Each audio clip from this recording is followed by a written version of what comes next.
Mom, when you are standing on the sidewalk, humiliated, as your dog lunges and snarls at a neighbor, do you honestly believe you are a terrible mother raising a vicious monster? I'm Claire, and welcome back to Frenchiology. I know that when your dog barks at strangers on the leash, it feels incredibly overwhelming and deeply, deeply personal. You are a wonderful mom, and you love your sweet dog with every single ounce of your being. I know exactly how your heart races and your cheeks burn with shame when you are just trying to take a peaceful evening walk down your suburban sidewalk. You see a neighbor approaching from the opposite direction, and suddenly, your beloved companion transforms.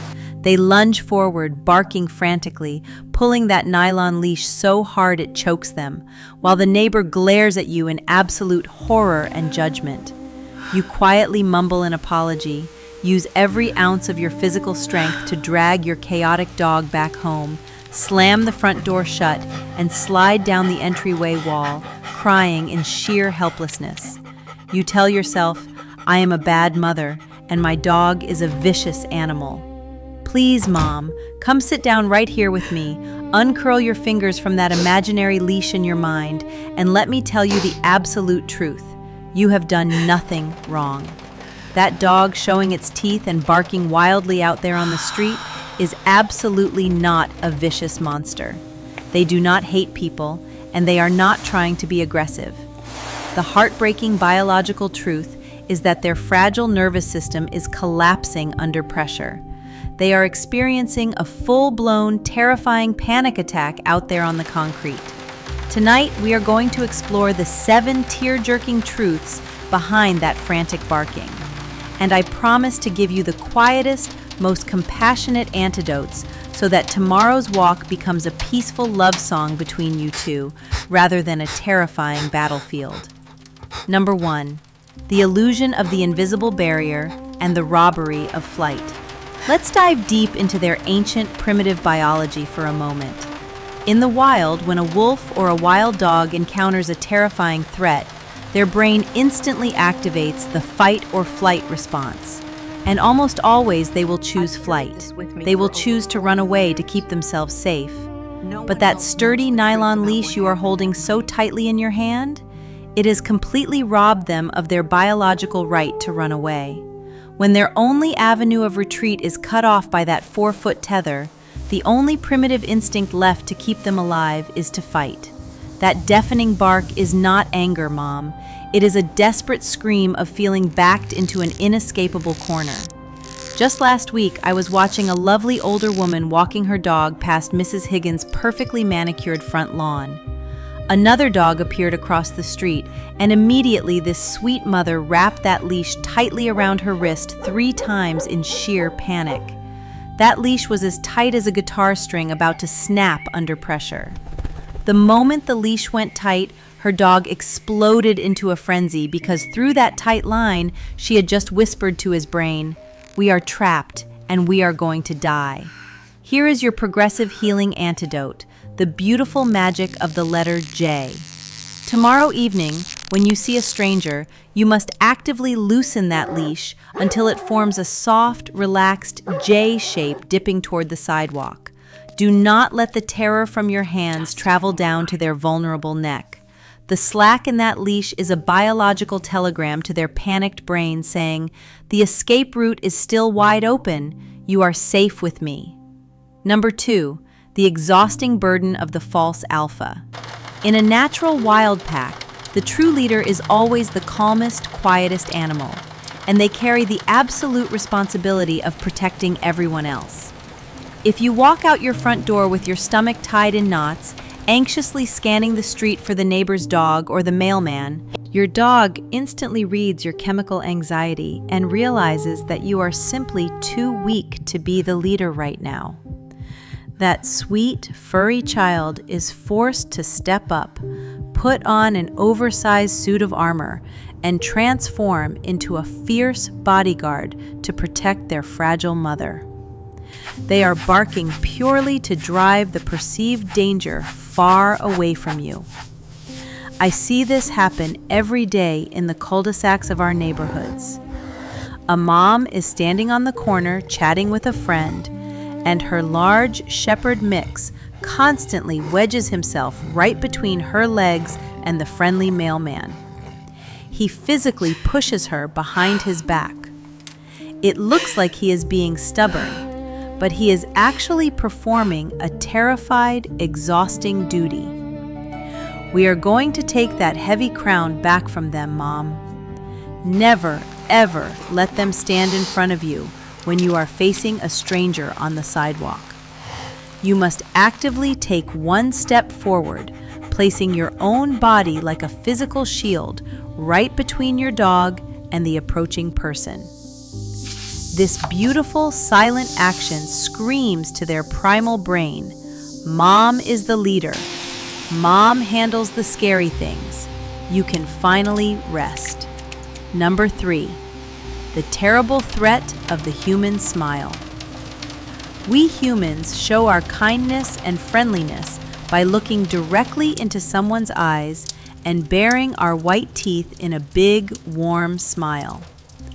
But in the ancient, deeply ingrained language of the wolf, staring relentlessly and baring your teeth is the absolute most brutal declaration of war.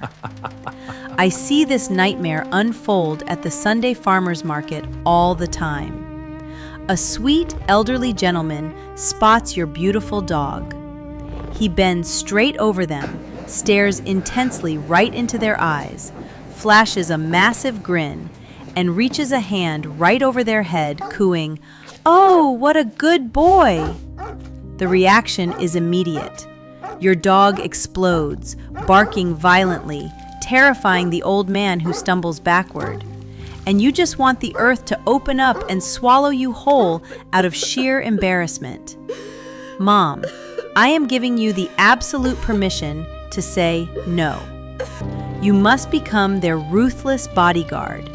Put your hand out like a stop sign and calmly tell strangers, I am so sorry, but he is in strict no-contact training right now. Protecting their biological bubble from staring strangers is the fastest, most effective way to stop the barking before it ever starts. Number 4, the invisible weight of trigger stacking. Cortisol, the stress hormone, takes many, many hours to drain out of your dog's tiny body. They are rarely just barking at that innocent jogger on the corner. They are actually vomiting up the absolute panic accumulated from the loud thunderstorm last night, the screaming police sirens this morning, and that squirrel that taunted them from the oak tree. Their emotional cup is simply overflowing. You walk out for a quiet morning stroll. Right off the porch, a massive garbage truck roars by. A block later, a teenager on a skateboard tears past them, wheels clacking like gunfire on the concrete. By the time you reach the end of the street and see a completely harmless neighbor, boom, they explode. When you see them getting tense early in the walk, you must use the sniffing reset therapy. Do not force them to march forward like a soldier. Guide them gently into a patch of tall, cool grass. Loosen the leash entirely and just let them sniff the earth for 5 solid minutes. Sniffing consumes a massive amount of their brain's computing power and acts as a powerful natural tranquilizer, actively draining that toxic cortisol from their blood. Number 5, the tear-soaked cycle of punishment. When your dog is panicking and screaming at a stranger, their fragile nervous system is trapped deep inside the red zone. If you jerk hard on their collar or scream, "No, be quiet," at the top of your lungs, their primitive brain does not translate that as a correction. They truly believe, "Oh my God, Mom is barking along with me. That stranger really is a terrifying monster because Mom is furious and now my neck hurts." I have wept with mothers who confess how, in a moment of absolute despair, they yanked that prong collar so hard their dog yelped and fell silent. They tell me how they walked back to the porch, collapsed on the steps, and cried tears of bitter regret, while their sweet dog timidly crept up to lick the tears off their face. They were both so broken, completely misunderstanding why the world felt so frightening. You must use the profound medicine of absolute silence. We call it the silent U-turn. The next time they erupt into barking, do not say a single, solitary word to them. Silence is the most powerful weapon a true leader possesses. Keep your mouth shut, turn your body 180 degrees, and confidently walk away from the threat. They will be forced to stop barking just to run after their calm leader who is peacefully abandoning the war zone. Number 6. The catastrophic forced greeting.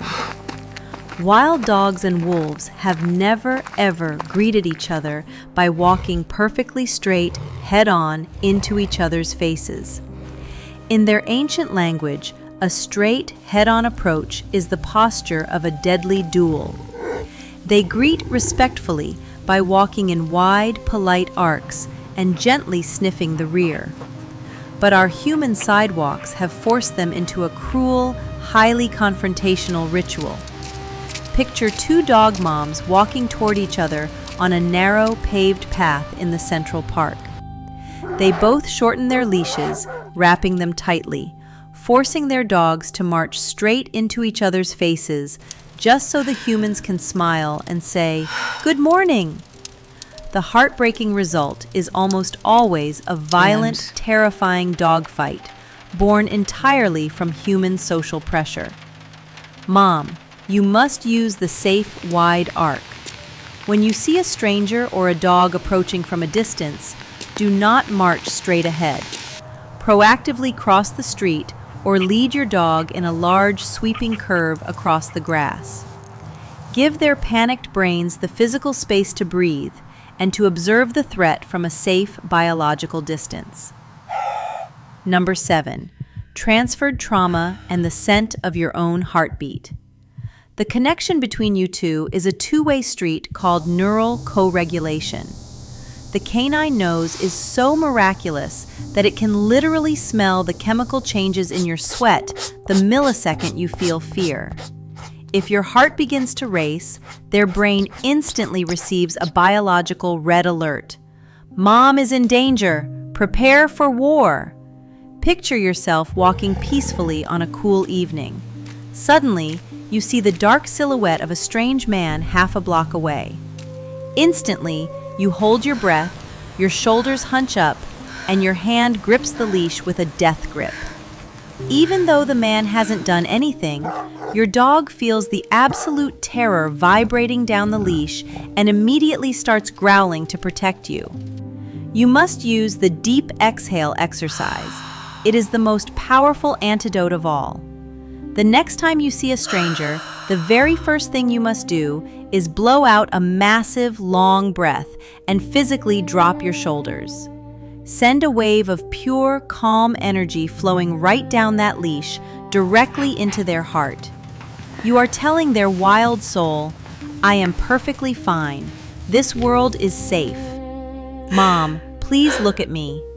That deafening, humiliating bark that makes you cry on the sidewalk, it is not the sound of a bad, disobedient dog. It is a desperate, panicked confession of love. They are screaming to the world, "This place is terrifying, but I will fight everything in it to keep my mother safe." He is not a vicious monster. He is a brave warrior carrying a tragically misguided burden. Please, wipe away the shame. Forget the cruel glares of the neighbors. Those strangers out there do not see how that big, scary dog rests his chin gently on your thigh and comforts you through your darkest, loneliest nights. That fierce, wild love belongs exclusively to you. If you have ever sat on the floor and cried out of pure helplessness after a terrible walk, please leave a comment below and tell me your story. You are never alone here. Subscribe to Frenchiology, Mom. Together, we will turn those tear-filled walks into the most peaceful, beautiful strolls of your lives. Warmly, Claire.